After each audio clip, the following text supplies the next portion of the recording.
بسم الله الرحمن الرحيم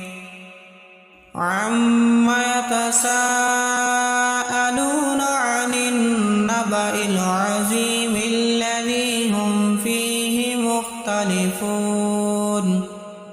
كلا سيعلمون ثم كلا سيعلمون ألم نجعل الأرض مهادا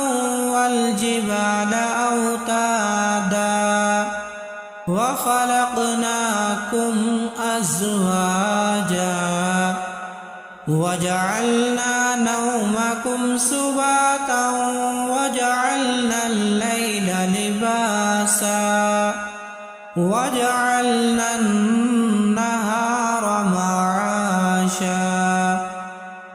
وبنينا فوقكم سبعا شدادا وجعلنا سراجا وهاجا وأنزلنا من المعصرات ماء ثجاجا لنخرج به حبا ونباتا وجنات ألفافا إن يوم الفصل كان ميقاتا يوم ينفخ في الصور فتأتون أفواجا وفتحت السماء فكانت أبوابا وسيرت الجبال فكانت سرابا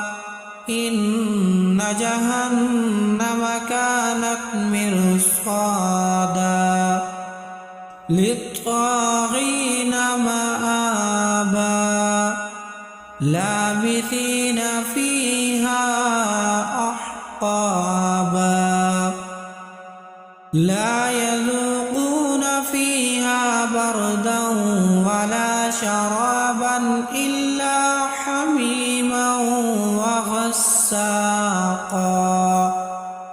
جزاء وفاقا إنهم كانوا لا يرجون حسابا وكذبوا بآياتنا كذابا وكل شيء أحصيناه كتابا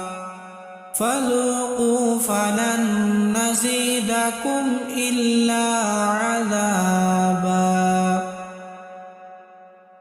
إن للمتقين مفازا حدائق وأعنابا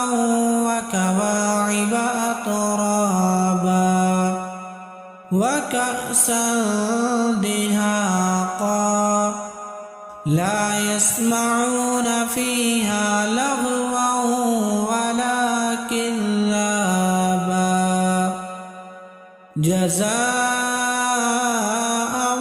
من ربك عطاء حسابا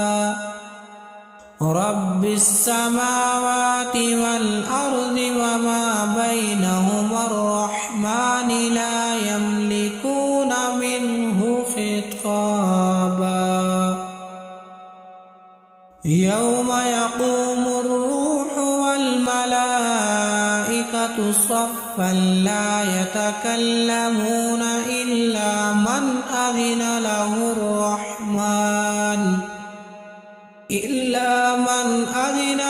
الرحمن وقال صوابا ذلك اليوم الحق فمن شاء اتخذ إلى ربه مآبا إنا أنذرناكم عذابا قريبا يوم ينظر المرء ما قدمت يداه ويقول الكافر